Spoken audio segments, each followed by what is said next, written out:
For precipitation to form, cloud droplets need to grow in volume by roughly 1 million times. There are two processes that create the formation of precipitation. The first is the Bergeron process, which is precipitation from cold clouds. Cloud droplets remain liquid at temperatures as low as -40 degrees Fahrenheit. Liquid water that freezes at temps below freezing temperatures are called supercooled. When ice crystals and supercooled water droplets are together in a cloud, precipitation can happen. The ice crystals collect water vapor much faster than liquid water, so the water droplets evaporate, which provides more growth for the ice crystals. As the ice crystals are making their descent to the surface, they typically melt, which causes it to turn to rain.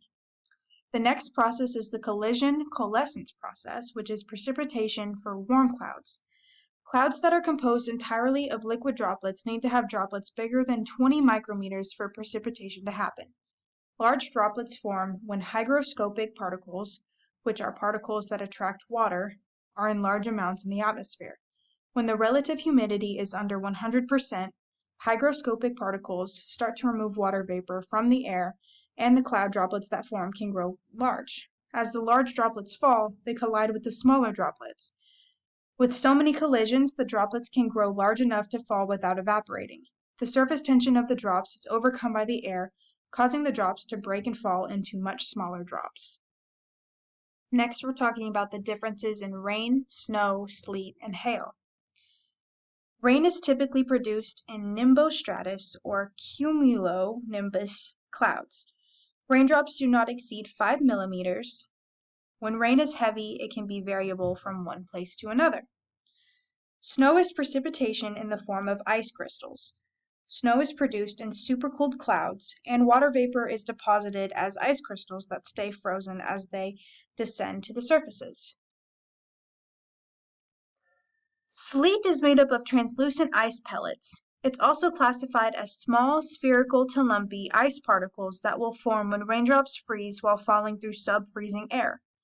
Hail is precipitation in the form of rounded pellets.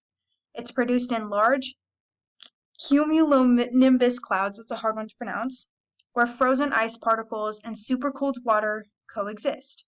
The ice pellets grow by collecting supercooled water droplets. Air mass is an immense body of air that is characterized by a similarity of temperature and moisture across a given altitude. When the air moves out of its region of origin, it carries the temperatures and moisture conditions with it. Air masses are classified by their source region.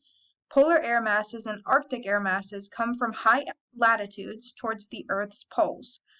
Tropical air masses form in low latitudes.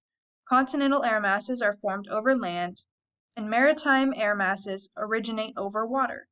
Polar and Arctic are cold and tropical is warmer. Continental air is likely to be dry, and maritime is likely to be humid. As we know, Oklahoma is no stranger to tornadoes. Oklahoma is more susceptible to tornadoes mainly due to our geographical location. Severe storms that are likely to produce tornadoes are likeliest to form during the spring, which is around the time of year when air masses associated with mid-latitude cyclones have greatly contrasting conditions. Continental polar air from Canada is cold and dry, and maritime tropical air from the Gulf of Mexico is humid, unstable, and warm. The two air masses are likely to meet in the central U.S. due to the lack of natural barriers, which is why Oklahoma deals with tornadoes more than most places in the United States and even the world. And last, we'll talk about airlifting. Airlifting is important for the formation of clouds and rain. The upward motion of air has the possibility to aid the formation of clouds and rain if there's enough moisture to reach condensation as it moves upward while cooling. One of the processes I will be going over is frontal lifting. In Central North America, cold and warm air masses collide, creating boundaries that are called fronts. The air masses don't mix, but rather the cooling air acts as a barrier over which the less dense and warmer air rises. The next process is localized convective lifting. When warm parcels of air rise above lifting condensation levels, clouds form and can produce rain showers. The unequal heating of the surface could cause pockets of air to be warmed more than surrounding air.